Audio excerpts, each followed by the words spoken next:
Hello and welcome to another episode of the Bucknuts Happy Hour, a second Bucknuts Happy Hour of the week because our scheduling didn't work out great last week. So we did one early in the week. We're doing one here later in the week. First of all, let's get to the important stuff. I'm drinking a garage beer. I'll have more on that in just a second, but that's the beer of choice for today's happy hour. So cheers to that. It's a Friday afternoon as we're recording this, so I feel okay having a tall boy here. Today we're going to talk some Buckeyes, as always, as we head into the final weekend before Ohio State football begins. We're going to talk about this defense pretty extensively here in just a second, and then I'm going to get into some of the things I'm looking most forward to for this season. And then if you have any questions that you're still wondering about, and I'll bring this up again, about the Buckeyes, throw them in the chat here. I've got a couple that were posted on the website on Bucknuts, but if you have any questions about the team, you're still wondering, you want some answers to, throw them in the chat. I'll try and get to as many of those as I can near the end of the show. But let's get to it. Let's bring in the guys I brought with us to talk about the defense in the happy hour. We've got Timmy Hall from 97.1 The Fan, and the man who really, I think, can give us the most insight on this defense, Buckeye national champion Tyvis Powell. Guys, thanks for doing this with me. You guys just got off the air, didn't you? Tim, put your hand down. You're good, Tyvis. You're good, you. Oh my goodness, man. Tim is hilarious. Yes, me and Tim just got off the air. Filled in for Rothman and Ice. It was a great show. Rothman and Ice. Anytime you are with Tim, obviously it's gonna be a fun show. Yeah, I don't get to drink right now, so I'm just gonna pretend to be drunk, so I can have more fun. Look, Tim, I moved this to 4 p.m. thinking you'd be able to leave the station, go home, crack open a beer. You stayed at the station to record this, which probably is a good idea. But Tyvis made it home. What gives? Well, doesn't that sound lovely? That's lovely, right? More work to do? To fly out of the studio the second it's 3 o'clock. Well, some of these things had to get done before the weekend hit. Tim, no, it's all good, man. Tim, you know what the difference between you and I is? You're off this weekend. I have to work tomorrow, so stop it right now. Cut it out. Tyvis is. He was telling us about his Browns game days. Ooh, me.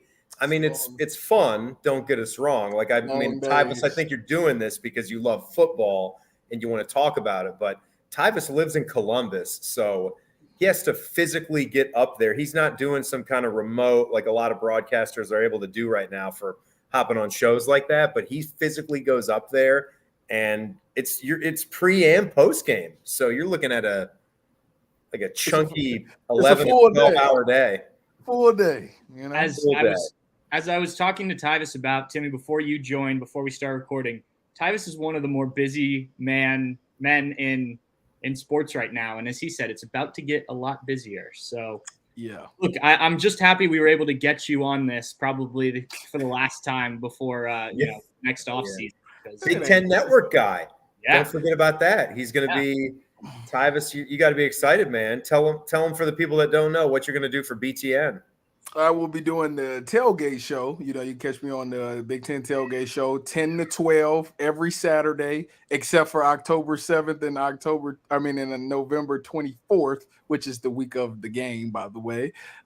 Me and Mike Hall to get up in there, and we'll visit all of the campuses, whatever one that we're at, and we'll talk a little bit about the game. But most importantly, we will have fun, interview guys. It should be a wonderful time.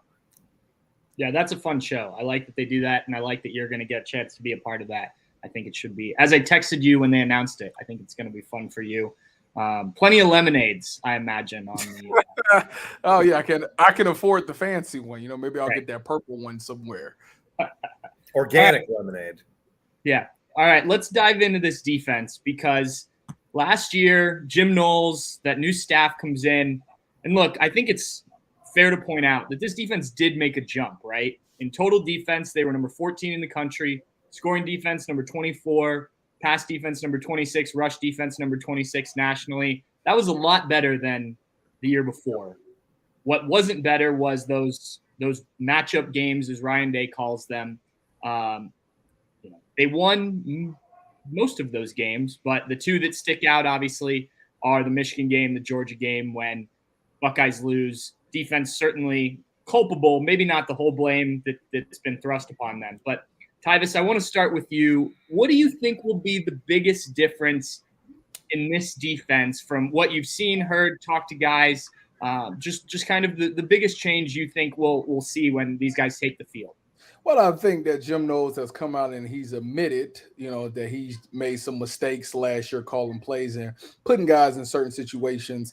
I think that he realizes what type of talent he has, and I think he's utilizing these guys and putting them in situations where they can often thrive. The example that I always go to is the Jack Sawyer one. Putting him at that Jack position, is something foreign to him. What made Jack Sawyer such a great pass rusher in high school, what made him a 5-star athlete was him putting his hand in the ground and getting after these quarterbacks. So it's nice that he's able to go back to that. Another thing that I think he's looking at now is he's looking at the fact that he needs playmakers on defense. So now he's creating things and creating positions so these guys can be on the field. You think of Sonny Styles, he's going to be on the field because he is a playmaker. He's a guy that when he gets around the ball, special things happen. And then a guy like CJ Hicks, who he might not be able to start over Tommy Eichenberg and Steele Chambers because they are, two of the top 2 linebackers in the country, but that doesn't take away the fact that this guy has a special ability. So finding a way to get him on the field is nice. I also like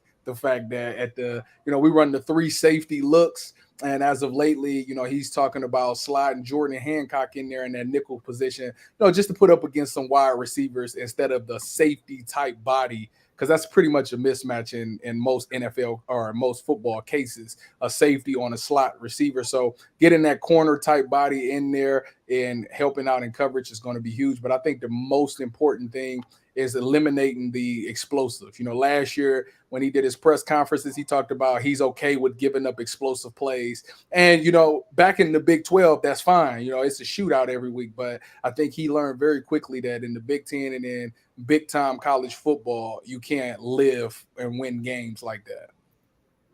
Tim, I forgot to mention Garage Beer. I noticed as I did the segment on your show that you were not on yesterday. I was on Tito and Austin. There's a sponsor for Beers and Buckeyes now, and it is Garage Beer. So I felt it's only appropriate to have one of these while we did this. Are you just giving them that love right there?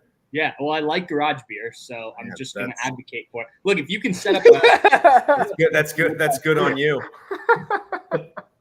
I mean, I've drank plenty of other beers on this show, and I haven't gotten anything for that either. Yeah, so. I mean, whoever wants to have me. I mean, I really love all beer when you really boil it down to it. But no, yeah, that was good. It's a fun segment we do, Patrick, and I'll be back. I'll be back on the next one. We just had a really, really busy 2-week stretch here where people were out. So I got you. No worries. I wouldn't call them my skills, but my body was needed somewhere else for the couple of weeks. But I'll be seeing you on Thursday, buddy. New day for Patrick Murphy's Beers and Buckeyes. Yeah, that'll be Thursday next week. You got to change that intro a little bit. The intro says we've made it to the weekend. And Thursday's the weekend in my mind. I mean, it's fine with me, but not everybody else. Anyway, let's get back to the defense. Tim, we're done with all the fall camp interviews. I know you weren't at all of them, but I'm sure you've heard pretty much everything that came out of it. On the defensive side of things, what did you hear that maybe made you most excited about this defense taking that next step? I think I got to piggyback off of what Tyvis said. If you're talking about like what kind of buzzed, if that's what you're asking about, Patrick, maybe the bulk of the sound bites, what I kind of gravitated towards, it was everything that's been said about Sonny Styles. And I'm to the point now where, I think Sonny Styles is going to have a major, major impact on this 2023 season. It's not necessarily as he goes, the Buckeye defense goes, but I think, he will be one of the big reasons why if we get, 10 games through this season and we're, a couple weeks away from that Michigan game and we're saying to ourselves, man, that secondary really is good. Like they're picking off a lot of passes and, they're making plays. They're coming up and run support and forcing fumbles and really in on almost everything that the defense is doing.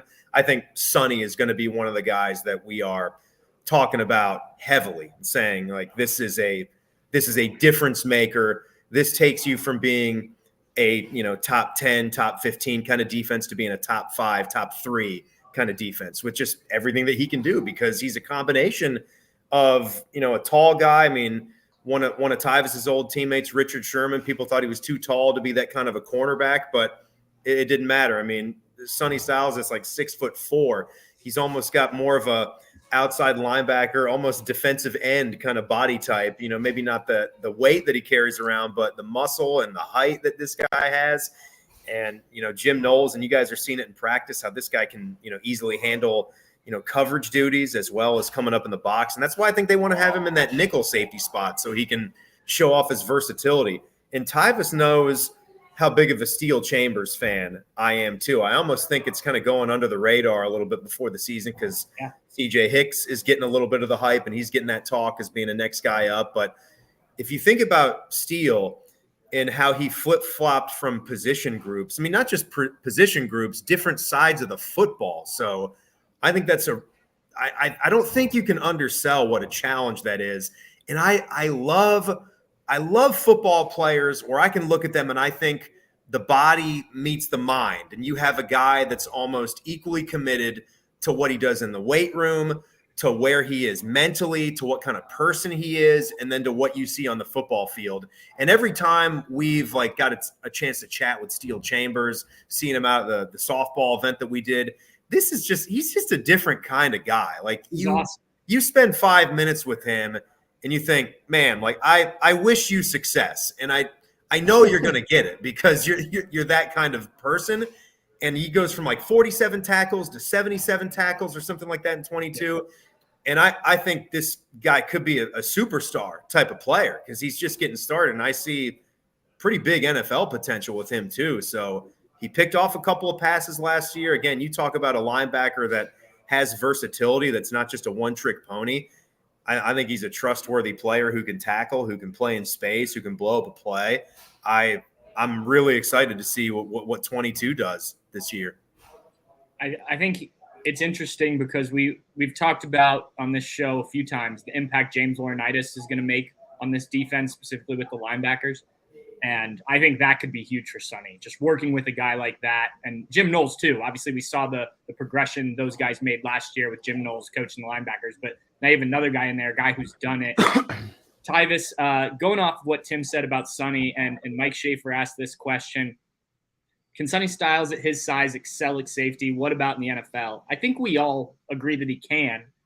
You can probably give perspective as to why a guy at that size, and maybe Richard Sherman, as Tim said, is a great example. Why can he do the things that he can do, even though he's one of the bigger guys, and how that projects beyond Ohio State? So Sonny Styles' body, obviously, it translates to the NFL because there's been many examples. You think of if this guy gets even bigger, you'll think he's more like a Cam Chancellor, just off of size and height and his physical ability to come down and punish these runners. I will say that the one thing that he does need to work on a little bit is always coverage ability, because the days of just being a box safety, those are kind of diminishing in the NFL. The Cam Chancellor types, you don't really see a lot of those guys anymore because the game is becoming more spread out. So as long as he's able to cover guys, mainly tight ends, because that's who safeties really cover, is tight ends, which I think he will excel at that. If he could cover a tight end and still be dominant in the run game, he could play in the NFL for quite some times. Especially if he learns how to use his hands. As a young guy, even I did it. You go in there, you want to just throw that shoulder in there. And as you get older, you realize that you're much more effective with using your hands and playing with your hands. So you see the linebackers. Coach Fick actually was one that taught me that way back when I was in college. He's like, you guys got to start using your hands. And I never really trusted it until towards the end of my career. So Sonny Styles, if he starts using his hands and he has the ability to cover, this man could be a Pro Bowl / all pro type of player because he is not afraid to come up and be physical in the run game. And if he has that coverage ability, could get his hand on a couple of balls and make some interceptions, that man can play in the league for quite some time. While we're on the safety position, and you're obviously our resident expert on that, the one position that kind of seems to still be up in the air is that free safety adjuster position. From what Jim Knowles said this week, Jahad Carter in the mix there. And I think that's who most people expect to start, but he said that it's still open, and Josh Proctor and Malik Hartford, the freshman, are battling there. What do you make of that job still being open, Tyvis? And kind of how do you see that playing out between those guys? So I think that the reason that is open, you got 3 guys, you got a guy who's been in this program for 5-6 years maybe. And, you don't want to really, he's come back for another season. Obviously injuries kind of stopped him. When he was younger, this guy, his ceiling was through the roof. You thought he was going to be the next great safety.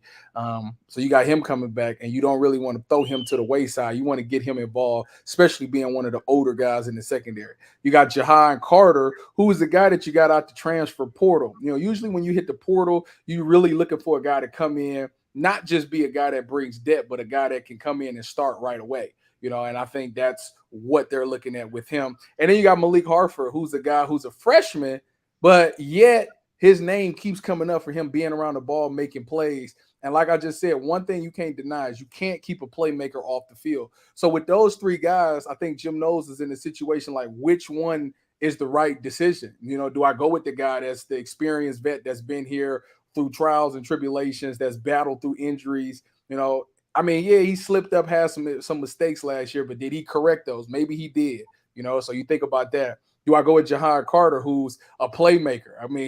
He got his hands on, I think he had 6 PBUs at Syracuse. He had 3 picks as a safety, and he covers really well in that slot area, so that shows that he got great coverage and range. Or do I go with the freshman who I'll have for the next 3 to 4 years, who he might make some young mistakes in the beginning, but I'll still be able to work with the guy, still have him for many years. So I think that's the challenge that they're trying to figure out. I think that Jahad Carter would probably be the guy, but you would want to rotate, Malik Hartford in there a couple of times so he can get his feet wet, because you never know what's going to happen at that safety position. So to me, if it was my decision, I would go with Jahad Carter to start, but it would be on a rotation. Maybe he take a couple series. I get Malik Hartford in there, especially in these early first 3-4 games before I get to Notre Dame. And then after that, once we get to Notre Dame, I make a decision on who I like best and who works best with the defense. Yeah, I think that my assessment is Jahad Carter. He has had some injury issues, did so in the spring, a little bit, been banged up so far in camp. But if he's healthy, I think he's the guy that they're going to roll with. Tim, we haven't touched on the defensive line, and I think that this is a group that's really interesting this season. Now that you've moved to a new room there over at the fan studio. Hey, these 10 TV sports guys are loud, man. Loud. Man, I tried to go to the other side of the room, and if I unmuted that, you were going to hear Papa Shot basketball galore. I'm not saying I don't do it too. That's just the way it is. Tyvis is the loudest. My God. He's a competitor. He is. He's an ultra competitor. Tell him about knockout. This is Tyvis's verbal outburst when he hits a shot and wins. We're playing, it's tied like 3-3. He hits the last shot. Ooh-wee! Yeah! And then he goes running back towards the studio. Everybody on the whole floor will hear him. Yeah. Something's wrong with him. Even though that's pretty accurate. It's pretty spot on, wouldn't you say?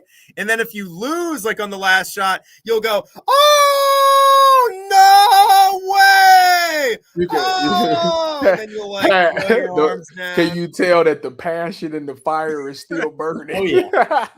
Yeah. TV anchors come from the other side of the wall, like, what's going on out here? Oh, sorry, we're just playing basketball. That's Tyvis. Anyway. That's just a little insight into or behind the scenes at the 97.1 The Fan Studios over there that you guys seem to have a good time. Every time I go in there, everybody's just working. There's nothing happening. It's also usually in the morning, but that's neither here nor there. Anyway, Tim, let's talk about this defensive line. What's got you excited about those front four, which could be really 8, 9 different guys that could probably rotate in there depending on how they want to do it. But what's got you excited about that group? Well, I'm excited about everything that we're being told, and I'm ready to see it happen now. You know, we had that one Penn State game with Jalen Tuimoloau. I would have almost preferred giving that game up, like that stat line that was really fun to read, and about every college football analyst that saw what those stats were, they're like pouring through their paperwork and they're saying, I don't know if a defensive performance like this has ever existed, has ever happened before. It was the touchdowns, the interceptions, the sacks, the forced fumble, all that. But how could that game have occurred? And then when you look at the season stats for Jalen, it's 3.5 sacks all year and 19 tackles all year, right? That's a 3-game punch for a Joey or a Nick Bosa or a Chase Young. We're looking for 12 games. We're looking for 14 games where we are having, I'm not asking for a sack per game average, a 15 sack season. That's a lot, but I'm looking for 10. I'm looking for double digits. I'm looking for double digits out of a Jack Sawyer or somebody else. It could be collective, but we're hearing an awful lot, like you alluded to, Pat, that this is a deep group, that it's a talented group. And, Tyvis and I did a little segment filling in for Rothman and Ice today, Under Pressure. And while Tyvis, and I agree, went with the Buckeye offensive line for being a group that's under pressure, I actually chose the defensive line because they have gotten a lot of talk. You've got a Tuimoloau on an AP All-American preseason list. You got a lot of these guys on first-round NFL draft boards. But I'm looking for that tangible production this year. I'm looking for these guys absolutely being disruptors and doing it early too. I don't think they should be excused and we should be getting into week 4, 5, or 6 of the season and saying like, oh, they just are looking to, get some chemistry with each other. They just need to get into the season a little bit. No, like these guys have been here. They're experienced now. Tyleik Williams needs to get it going. Mike Hall Jr. is a stud. Jack Sawyer and Tuimoloau, we've talked about them. And then some of these depth guys that you'll be looking for, like Caden Curry and Kenyatta Jackson. So it's a lot of guys there. It's a lot to like, Pat, but I really want to see them quickly get it up to speed and be one of the dominant forces on the football team. Sage Ohio said, hey, I listened to that show. So we've got listeners on here. Sage is smart and good and probably attractive too. Tyvis, what difference does it make when you have a defensive line for the guys behind when they're disruptive, like we've seen from Ohio State D-lines of the past? What difference does it make for you as a safety, for the corners, for the linebackers? Explain that to people who maybe haven't played back then. Pat, it makes your job so much fun and so much easier than what it needs to be. It's almost like stealing, to sit back there and think, like I play with a guy like Joey Bosa, and to know that if I cover this guy for 4 seconds, like it should be over. The ball should be out. And the thing about it is if you got a good defensive line, quarterbacks, their clock speeds up. And coming into the game, they kind of know that. Offensive coordinators kind of know that. Obviously they test it out to see if these tackles can hold up.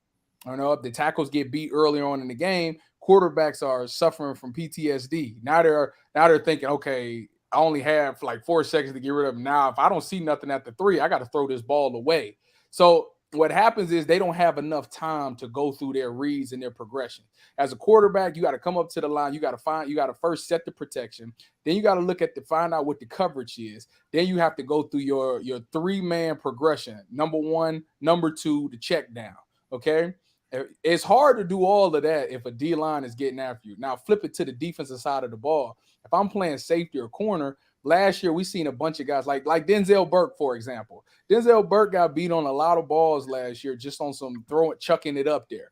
If he got a good pass rush, that ball comes out either early or it don't come at all because the quarterback will look. If Denzel Burke is in good position on the timing of the route, he's got to go to number 2. He can't sit there and wait for the guy to get open because that pass rush is coming. So it's going to actually help the secondary a little bit more. That ball to come out early, which if that's the case, if it's a missed time throw, that's always a chance for a DB or a linebacker to make a play on the ball. So I think that's why this D-line is imperative that this D-line is really good because, yes, I talked to a couple of the corners. Both corners last year dealt with injuries, and, they kind of got rushed in there, didn't really get a chance to heal, didn't have a lot of practice reps or game reps to get going. They just kind of got thrown in the fire after being injured. Yes, that does play a huge part in it because you need to get some momentum and some rhythm going into the season. But when the ball is in the air, you still got to be able to play it. And I think that these guys will be able to reap the benefits of a good D-line for the ball coming out early or the ball not even coming that way. It could be times where you get beat, but good thing they got a sack because the ball never came out his hands. So that's where the D-line comes in and erases a lot of that stuff for the passing game. You mentioned cornerbacks there. One guy that I'm excited about, and I'm going to talk about him more, but I want to hear your opinion, Tyvis, and Timmy, you can chime in too. Davison Igbinosun. The length of a guy like that playing corner, how different does that make it for a quarterback to try and fit the ball into a receiver? We've heard good things about how he's fitting in with the group. It sounds like they have a talented trio now instead of just a duo. What do you make of Davison? You know what? I like Davison. You know why I like Davison? Because Davison came in from Ole Miss. Man, he realized what Ohio State is about. What can happen to my career if I make a few plays here rather than at Ole Miss? Because if you think about the past of the DBs at Ohio State, they've all went to the NFL and they've done fairly well. I mean, it was a point where they were going first round every single season. So he realizes the opportunity that's here, and he's come in and he's put his head down and he continued to work so much that it made a Denzel Burke or Jordan Hancock have to raise the level of their game. Because if they would have stayed where they were last year, he would have passed them right by. But I think him coming in and having that work ethic and that desire to be great and understand that what's at stake has made everybody around him in that room better because they're like, this is competition. I need to play myself. So now it's raised the level of their play. He's a guy that definitely should see some playing time. Like I said, they're flirting with putting Jordan Hancock at the nickel position, which then would make him come in. And I think he's definitely did everything he should and deserves some time in there. It'll probably be that thing where Ohio State loves to have 3 corners. They have their number one on one side, but they rotate the opposite side at corner. I think that'll be some of the same recipe that's going on because you would be foolish not to let Davison Igbinosun go out there, especially with his size, with his length, and especially with his competitiveness. I mean, the guy said that he can take on Marvin Harrison. He said, yeah, Marvin get his, but I get mine off on Marvin Harrison as well. So a guy like that, that's talking like that and confident like that, it's contagious to a whole secondary. You see Davison go out there and make plays, it make you say, listen, if he can do that, then I can ball on my side too. If he holding it down over there, then I need to hold it down over here. Because if he locked that side of the field down, there's only one side that they're going to go to, and that's opposite of him. So you need to know that you need to be a dog. And I think he's brought that mentality to not just himself, but to the secondary. And I'm excited to see him especially go out there and make plays. Tim, I know you got to go in just a second, but I want to ask you this. If you're looking back at the end of the season on this defense, what would make it a successful defense? What would you need to see? I don't know if it's statistically or whatnot, but what makes a successful year for Ohio State? Yeah, you're talking about, after. Well, I don't even think it matters offense, defense. If you don't win the Michigan game, it's not that much of a success. I mean, I guess we can revisit it if it goes the exact same way as last year and you still get to go to the college football playoff, then we can hold off on success or failure. It's going to suck to lose to Michigan a 3rd straight year if that's how it goes. You don't want to think that way. So, yeah, like you kind of question it there, Pat. It's not going to be so much about the stats. I think the stats will handle itself. If you're doing what you're supposed to do, if you've made improvements off of last year, which that's what anybody would want to do anywhere, right, is take something that they started and keep improving on it year to year, then, the stats will handle themselves. They'll improve in those departments a little bit, but they have to get into those big spots in big football games when they matter. I mean, Tyvis, you remember when it was a 3rd down and 9 or a 3rd down and 10, and you're on the road, but that offense is up against it, and they had some rhythm there. Those are the times where you need to come up with that key stop. It doesn't even have to be a turnover, but it's got to be a stop. Like it's those situations where when the moment is big and the lights are bright, you succeed more times than you fail.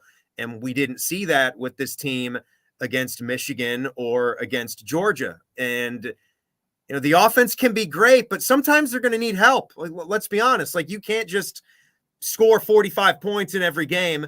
That's unreasonable to think that. Like, it's okay if you're playing, Indiana or, Rutgers or one of the MAC opponents, Western Kentucky or Youngstown. But to think that you're just going to be able to go up there to Ann Arbor and drop 45, that's not real life. So you need to have a defense that can hold someone to 17 or 20 and then let your offense have a legitimate shot to go out there and win a football game for you and go on and be a championship team. So that's really what it all is. It's all these components, all these parts that can mix together and spit out a champion at the end. That makes sense. All right, Tim, get out of here. Tyvis, I got one more question for you, and then you can bounce as well. Thank you, Timmy. I hope to actually get to talk to you on your show next week. Well, I'll believe it when I see it. You've been gone so much this summer. Hey, man, still just want you to know, Pat, I'm still working hard, even though I missed you. I hear you. I want to have a beer too. I lost connection. I'm sure we can hear you, Tyvis. So all right, Timmy. Maybe you won't ask him another question, Pat. We'll figure it out. Hey, have a good weekend, everybody. Go Bucks. All right, thanks, Tim. Tyvis, you still with us? All right. Well, as Tyvis figures that out, I want to address. We'll see if he comes back in here. Try and get him reconnected on here. I want to address one of the questions here. Here it is. It was asked by Stephen Cherry. Will the DBs turn their heads this year?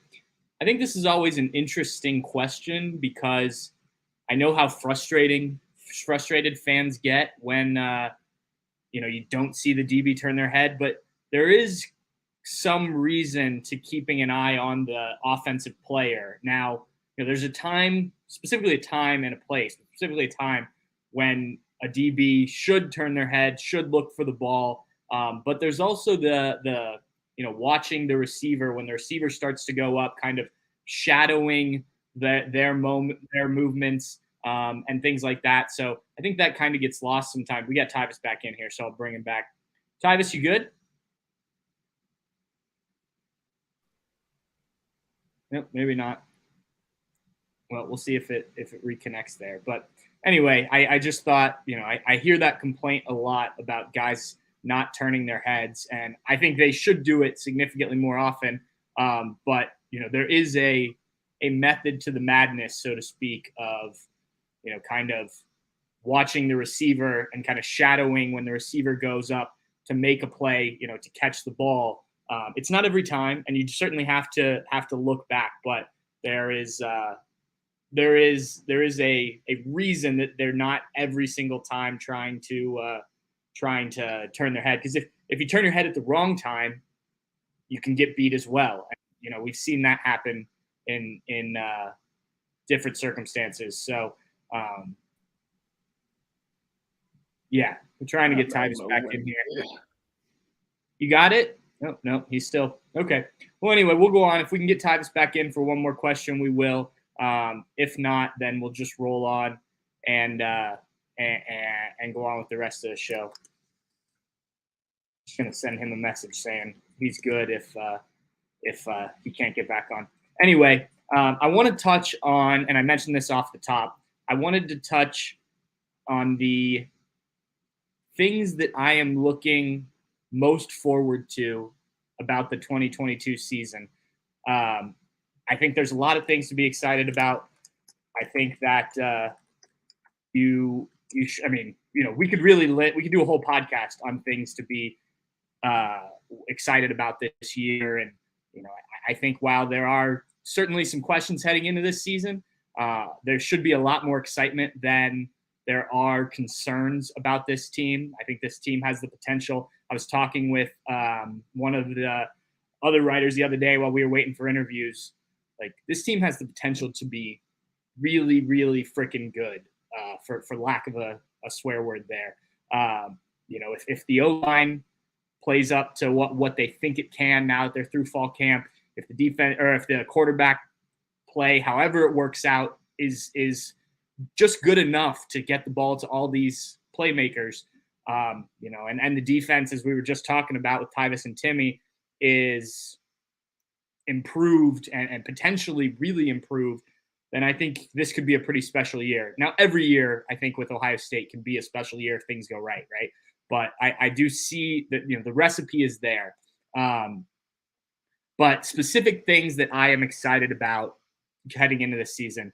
The first one is TreVeyon Henderson. And if you remember back, if you paid attention to us last year, one of the things I said coming into the season, and I admit I was incorrect in this, was I wasn't buying the Mayan Williams hype coming in that they were going to split reps. And it turned out they did. Now, TreVeyon Henderson, when healthy, was still the starting running back. But Mayan Williams was playing quite a bit. And obviously the season played out the way it did with Mayan Williams being the healthier of the two, but also kind of carrying the load. And, TreVeyon Henderson missed more games, but it was Mayan's year. So I was wrong in that. But I still think my idea going into the season was correct in that TreVeyon Henderson was the top ranked running back coming out of high school 2 seasons ago. He put together a fantastic freshman season. And from everything we've heard, both publicly and people I've talked to behind the scenes, he's put together a ridiculous, or he's had a ridiculous offseason. I remember during the summer, we were at one of the recruiting camps. I think it was the 7-on-7 camp, the last camp of the year. And we were waiting there with Bell Fountain's team because Tavion St. Clair just told his team that he was about to commit to Ohio State. There were a few of us that were still standing around, standing there with Bill Kurlick and some guys from some other sites. And we're standing kind of in the corner of the Woody Hayes field. And TreVeyon Henderson is out there just working. He's catching passes. He's going through this workout just by himself. And look, this is what you expect out of a guy at Ohio State, right? And he's not alone in doing this. We see guys do this stuff all the time after practice and at other points. But there's a motivated player there after the way last season played out. And I think having a player with that much talent being extra motivated, because as Tony Alford told us earlier this offseason, he heard a lot of the criticism, from around the country, from media. He saw stuff on social media from fans, from not fans. It was a disappointing year, and he knows that. But he's using that as fuel to his fire. I remember the late great Kobe Bryant, whose birthday was just I think yesterday. As we record this, would always kind of keep mental notes, and he talked about this some during his career. But I remember hearing him talk about it afterwards, just like things in the back of the mind. Kobe Bryant at one point was the best player in the NBA. He didn't need to be pushed, right? Except that if you want to be the best, you have to continue to be pushed by something, right? You have to have those things to keep that chip on your shoulder, that type of thing. And I think TreVeyon has that this year, given how last year went and everything. So I'm really excited to see what he can do, especially if the quarterback play, and I think, and I'm going to get to that, I think they're going to be fine at quarterback. But if they need to lean on the run, I think as long as he stays healthy, he can be very, very good for this team. So that's one of the things I'm really excited about this season. Flipping to the other side, I won't touch on this for long, but we already touched on it, but Sonny Styles. And we've just heard, if you saw him in high school, you know what he was in high school. If you didn't, you probably read or heard people talk about what he could be and what he was in high school. He comes in last year. You're hearing things about him. You see bits and pieces. He was supposed to be a big part of the Georgia game, and obviously that didn't play out because of the injury to Georgia's tight end, who he was kind of designed to cover. But there's just been kind of this ongoing buzz about this kid, even before he committed to Ohio State. And I think most people thought he was going to be a Buckeye. Now we're going to get a chance to see it, and we're going to get a chance to see it in a big way. And I think, Tyvis and Timmy were both talking about him. He could be a complete difference maker in terms of how this defense is this year. He's just different. He really is. And I think that his versatility, his size, Tyvis was talking about that ability. He needs to continue to get better. He's only a sophomore, and by class, remember, he reclassified. He should be entering his freshman year right now, but he's got that experience of 1 year under his belt.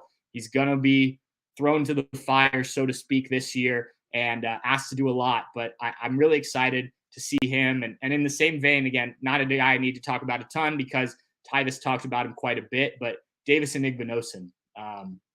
I think Tyvis made a really good point talking about how he came from Ole Miss, an SEC team, a freshman all-SEC player. He came in and went straight to work and pushed the rest of that secondary, but specifically Denzel Burke, Jordan Hancock, to elevate their game. And I think that's important. But I think him on the field for Ohio State, he's just built differently than a lot of the corners. He's bigger. I remember the first day we went out there for spring practice, and he was wearing number 20 at the time. He's wearing number 1 now. Sonny Styles wore number 20 last year. He's moved to, I think it's number 4. I'm not good at remembering the numbers. But I remember just being, why is Sonny Styles working with the cornerbacks? And it was like, look at the roster. Oh, Sonny Styles changing numbers. Oh, that's Davis Igbinosun. He stands out size-wise. And if you're a quarterback and he's covering your receiver, not only is he good in coverage, but he has that length that some other cornerbacks don't have, that, he could even get beat a little bit and still be able to recover because of the length, his arms and his reach. You can still knock down a pass. And look, I think he's going to be really good in coverage anyway, but it gives him a little extra leeway if he does get beat to still make the play. And this is a kid who's only a sophomore. He's going to be here for at least this season and next season. I think he's going to continue to improve. Like Tyvis said, I think he raised the level of that room, and I think he's just super talented. Flipping back to the offensive side of the ball, and if you missed the beginning of the show, if you have some questions that you're still wondering about the Buckeyes, I'm going to answer some of those. So if you want to throw those in the chat, we've got a handful of them already that I've noticed come through. But if you tuned in a little late, you didn't hear that, feel free to throw some questions in there, and I'll try and answer some of them here in just a few minutes. But going back to the offensive side of the ball, we all know what Marvin Harrison is, and I think he can have a fantastic season. But I'm really interested in excited for the potential of one of the other receivers. And I was asked on the radio the other day about like a guy who we haven't talked about much. I said Julian Fleming, just because I think Carnell Tate has, and rightfully so, taken a lot of kind of the headlines, and there's been a lot of buzz around him. So if Julian Fleming's healthy, I think he can have a pretty good year. But guy I'm excited about is Emeka Egbuka. If you look at Emeka Egbuka's stats compared to Marvin Harrison's last season, not a huge difference. I don't have the numbers in front of me, but I think it's something like 3 receptions difference, like 120 yards and 4 touchdowns. And I'm not, I'm not taking anything away from what Marvin Harrison Jr. did. It was a fantastic year. He deserved to be a unanimous All-American, but Emeka Egbuka was right there as a guy who put up big numbers and was just kind of a little overshadowed by Marvin Harrison. And he was asked this past week, Emeka was, do you feel underrated? And he said, I don't care. I don't care if people think what they think, which I think is a great attitude to have. And look, remember, this was the top ranked receiver in the country coming out.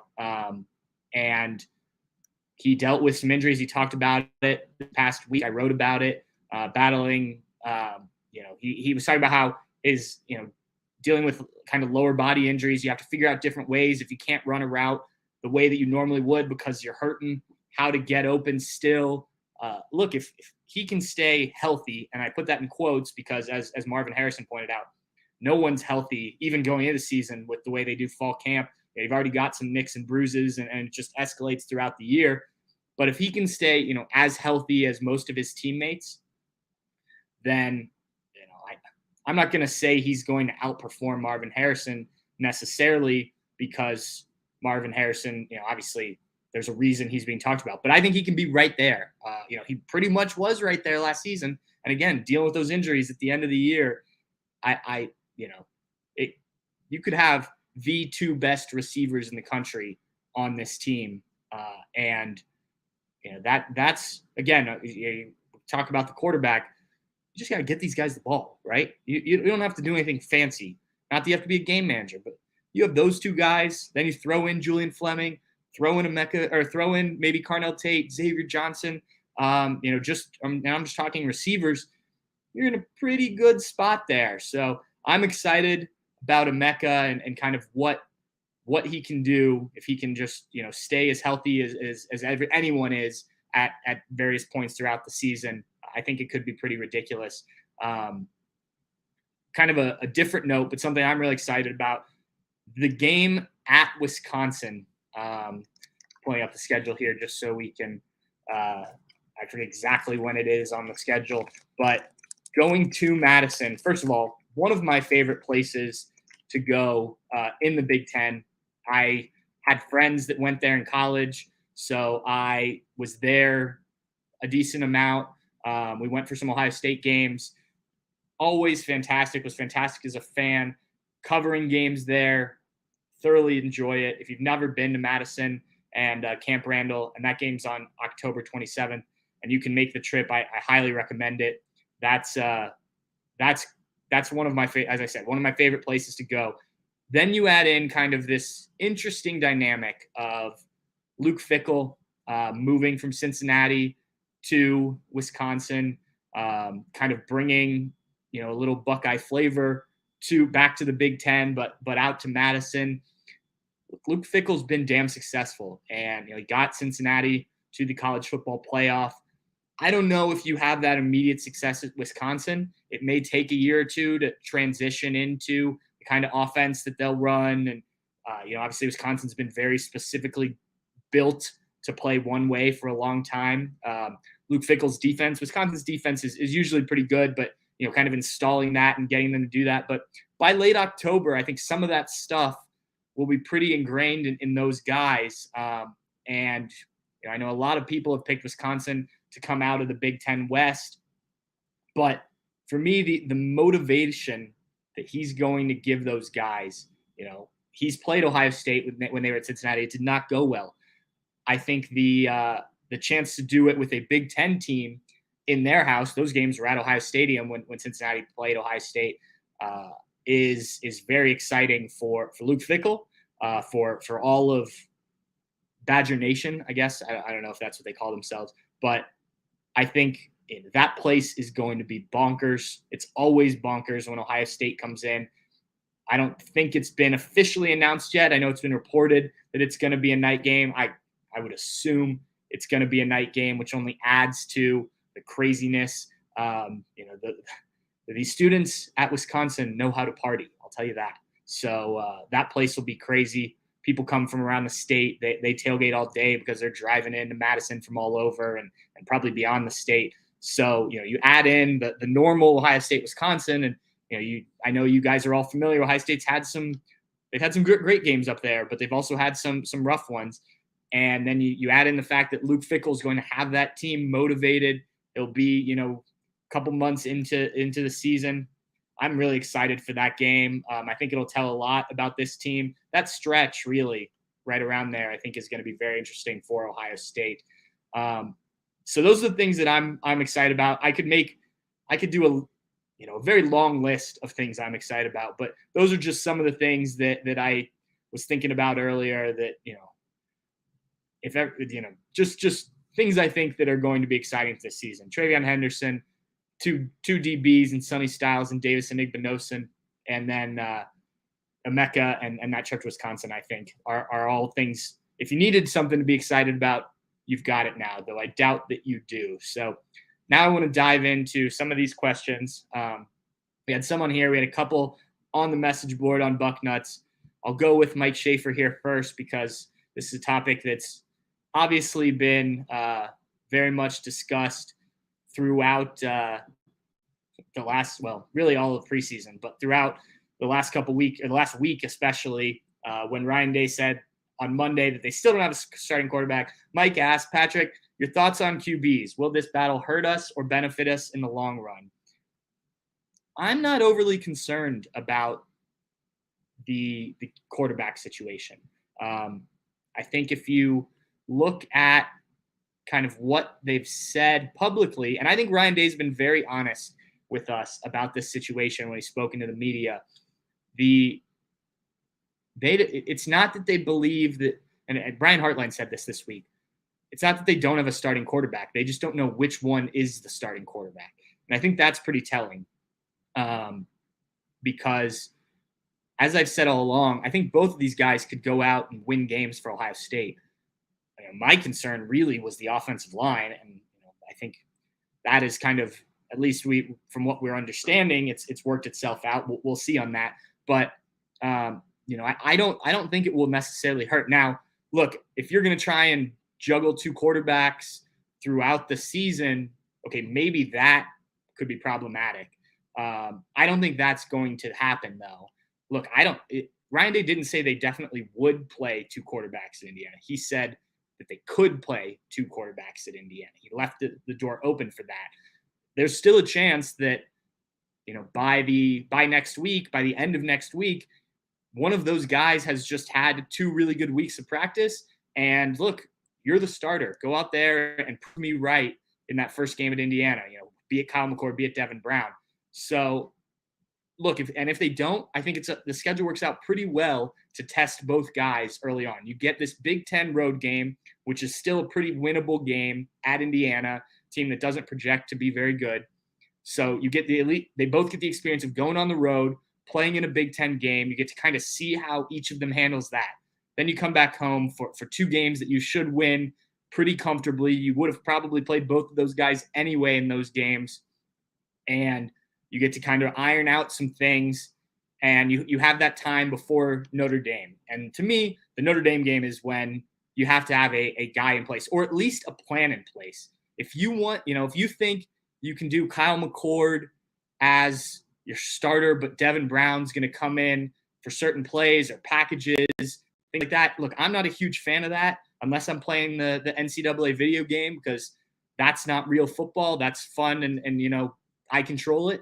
But I think if they can come up with a good plan that makes Notre Dame have to prepare for both quarterbacks, and they do some different things, and it's creative and it causes problems and whatnot, then maybe that works, maybe. But I think by that Notre Dame game, you at least have to have a plan. I think you would have to have picked one of those guys to go with and say, hey, you're the guy, lead us to a win in South Bend. But to me, no, I don't think the fact that they haven't named a starting quarterback is going to hurt them. And even, the fact that, say it's Kyle McCord, just for the sake of this argument, say it's Kyle McCord that ultimately ends up being the guy. If you're playing Devin Brown here these first 3 weeks, that's experience Devin Brown doesn't have, right? And if you just named Kyle McCord and you only play Devin Brown in garbage time, he doesn't get that experience. So if he's getting to play meaningful snaps, Kyle McCord, in theory, if he has a good season and if he's named the starter, again, this is hypothetical, he could leave after this year. And, you probably want Devin Brown to have some experience, right? So maybe it is a benefit in the long run to, have them both play, even if you do have an idea, or if one guy does start to pull ahead here. But, again, I've said this all offseason. When it comes to quarterback decisions, I'm going to trust Ryan Day on this. And while I do think this is obviously, kind of the first real quarterback situation he's had to deal with, at least as a head coach, and really first in college, because, Dwayne and Joe were battling, but the Michigan game, Dwayne had come in and played so well that he started a little bit ahead, maybe more than a little bit ahead, because of Joe's injury. Ryan tried to make Justin Fields and Chris Chuganoff and Gunnar Hoke sorry, my dog's barking. I thought I tired her out enough before this, but he tried to make the Justin Fields, Gunnar Hoke, Chris Chuganoff thing real. It never was. And then CJ Stroud, by the end of spring, I think everybody knew he was going to be the starter. he had beaten out Jack Miller. Kyle McCord was a freshman. So this is really the first time we're seeing Ryan Day have to go through this. And it's a learning experience for him too, right? So, but I trust Ryan Day with quarterbacks to make the right decision until he doesn't. That's kind of the way I'm looking at it. Let's go on to the next one here. Asked Patrick, since you're talking about defense, who's your choice to lead the team in interceptions this year? That's a good question. It really is, because no cornerbacks had interceptions last year, something that is very much on the mind of the cornerbacks right now coming into the season. There were some safeties, some linebackers, obviously JT Tuimoloau. If I had to pick one guy, and this is just off the top of my head, I haven't given this extensive thought, I'm going to go Denzel Burke. I think he's in for a really big year. As we were talking about earlier with Davison Igbinosun, who I also like, and is very much a possibility to do that. I think his ability to raise, or his Igbinosun raising everyone else's level, has pushed Burke kind of up to where he should be at this point in his career. I saw firsthand him make some plays when we were out at practice. I've heard some really good things about what he's done. He was the first one to say that they were well aware of the fact. He said his goal was 5 or 6 interceptions this year. I think that's potentially, I think that's very realistic if he has the year that he's capable of. Interceptions, I think, are kind of fluky, and Tim Walton talked about this. Like, first of all, the ball has to go your way, right? So if Denzel Burke is just in great coverage all year, then guys don't throw his way. Well, he's not going to get many interceptions, right? So this isn't I'm not saying that he won't be in good coverage. I think he will, but I think teams will try and go to their wide receiver one, even if they are in good coverage at times. And I think that's when he has the opportunity. But I think he would be my first choice, kind of an off the wall choice. I'd go. A guy like Lathan Ransom is interesting to me. Obviously, a guy who had that big mistake is not the right word, but was involved in the play where he probably shouldn't have been matched up on the Georgia receiver in the playoff game. He's a guy who I think really wants to kind of redeem himself, and making plays this year would not surprise me if he's getting his hands on the ball more than maybe people would expect. But maybe he doesn't lead the team in interceptions, but maybe he surprises some people with what he gets. Let's see what we've got next here. Have this from Chris Sadler. Have all starters on the D-line been named? No. I mean, look, I think we pretty much know, they don't put out a depth chart anymore, right? I just did a story on Bucknuts today. Actually, the last 2 days I did depth chart. Yesterday, offense. Today, defense. So there is, I think that that the starting defensive ends are going to be JT Tuimoloau and Jack Sawyer. That Mike Hall, when healthy, is going to start. And then my projection for the other defensive tackle was Tywone Malone, the transfer from Ole Miss. But frankly, I don't think it matters who starts. Larry Johnson's going to rotate. He's always rotated. Ryan Day talked about maybe rotating less, but if they have the depth and they like the guys, they're going to rotate. So, if it's Tywone Malone and Mike Hall, Ty Hamilton and Tyleik Williams are still going to get in there. Any combination of those guys. I do think the ends are a little different, because I do think JT and Jack are, a step above maybe Caden Curry and Kenyatta Jackson. Maybe that changes throughout the course of the year. I don't know. But the way it plays out for me, like, who's out for the first snap, I don't think that matters as much as, who's in there to make the plays. And I think I wrote about this on Thursday. This defensive line has taken this mentality. Larry Johnson talked about hunting in a pack. Tyleik Williams talked about in the past, maybe they've been too individualistic, had guys who are thinking too individually. Now they're a group, and they're trying to, really stress that mentality. And I think that's really interesting. Like, I don't think they care who makes plays. I don't think they care who starts. I think they want to be a factor in winning football games, right? And so that's what matters to them. So no, they have not officially named starters on the D line. I don't think we'll really know until they run out there, but I think you can make a pretty good educated guess on that. We've got another one here. How well will I heard this is safety-driven defense, so will the safeties lead us? Well, we touched on this a little bit earlier with kind of the secondary in general, but the safety, if the safety group is what I think it will be, which is Sonny Styles at the nickel, and Jim Knowles said maybe he'll call that the strike position. The Lathan Ransom at the bandit, and then I think Jihad Carter at the adjuster or free safety. Look, I think that's a pretty good group that can really, I mean, lead the defense is an interesting way to put it. I think they will. I think they can be very good for sure. That's a 5-star recruit, a kid who's played a lot in Sonny Styles, kid who's played a lot of football and played well at Syracuse in Jihad Carter, and then Lathan Ransom, who coming off a broken leg in the Rose Bowl had a pretty good year last year. And then you've got some depth there as well, and you can do some different things. So I think the safeties can be pretty good. And then we had, I think we covered the rest of those questions. We had, let me look on here. We had a question on Bucknuts. Can you talk about the quarterbacks and Sonny Styles? Well, I think we've done that. When you do the defense too deep, could you separate the positions into identifiable positions, cornerback assignments, defensive tackles, linebackers? Yeah, so I can touch on that a little bit before we get done here.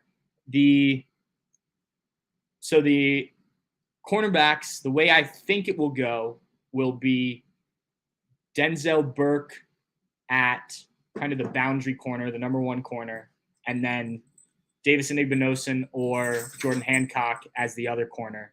And obviously Jordan Hancock can then play as a slot corner, nickel, whatever you want to call that position. That's kind of how I see that playing out. The different defensive tackles, I think if you're talking, and the thing that Ohio State has done mostly is they don't differentiate too much. Guys played, like a guy like Mike Hall played both positions last year, just kind of depending on what they need. But like for me, and I've talked to some other guys on the beat about this, like he's the 3 technique opposite the nose guard. And I think you then put a Tywone Malone or one of the other guys there as the nose guard. I think that's the important thing though. Mike Hall to me, better as a 3 technique than he is at the nose guard position. The linebackers, I think, they only play 2, so it's pretty easy. It's the Steel Chambers position is the Will, and Tommy Eichenberg is the Mike. Now, they do put Cody Simon in there as a Sam linebacker at times when they're playing bigger teams, but that kind of takes out the nickel. So, yeah, I think that those are pretty self-explanatory, especially when you're only playing 2 of those guys. The Mike is going to be the guy in the middle, the middle linebacker that's kind of the leader of the defense, and then the Will kind of can move around a little bit if needed. So that's kind of how I see those breaking down.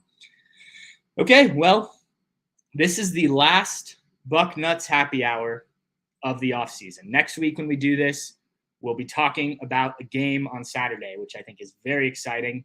My hope is, I haven't confirmed it yet, to have somebody from our Indiana site on to discuss kind of the Indiana perspective, what they've been up to this offseason, expectations, all that good stuff. So that's the hope. And we'll be talking about the game.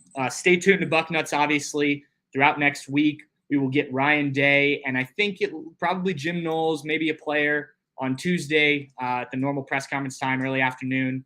Then Wednesday night, we have players in the evening. So that's kind of how the coverage will play out. And then Ryan Day does his radio show on Thursdays at noon, which is followed by the kind of lightning round he does on Zoom with us. So if you're kind of planning when, we try and publish stuff throughout the day. So I don't think you have to plan for specific things, but if you're kind of planning on when things are going to happen, that is the schedule as I understand it heading into the year. Nothing really different from what we've done the past couple of years. So Buckeye fans, thank you. If you're not already, this is a great time to join Bucknuts. So much is going on, and we're trying to cover it all. Recruiting, Ohio State just landed another 5-star prospect in Edric Houston this past week. The recruiting is not slowing down. Bill Kurlick does a great job. So if you're not a Bucknuts subscriber, I recommend it. If you love football, you get access to the full 247 Sports Network as well, which I think is a pretty cool feature. And I think we do a pretty good job, but I think the network as a whole does a great job. Anyway, thank you guys. Thanks to Tyvis. Thanks to Timmy for coming on. I think Tyvis always brings great insight. I wish he's so busy. I wish I could have him on every week to talk about the defense. He talk about the offense too, but you get to see him on BTN this year, which is pretty cool for him, pretty cool for us. So I'm excited for next week. I'm excited for this season. I hope you will enjoy the ride with us on the Bucknuts Happy Hour throughout the year. And cheers, everybody. Thanks for tuning in.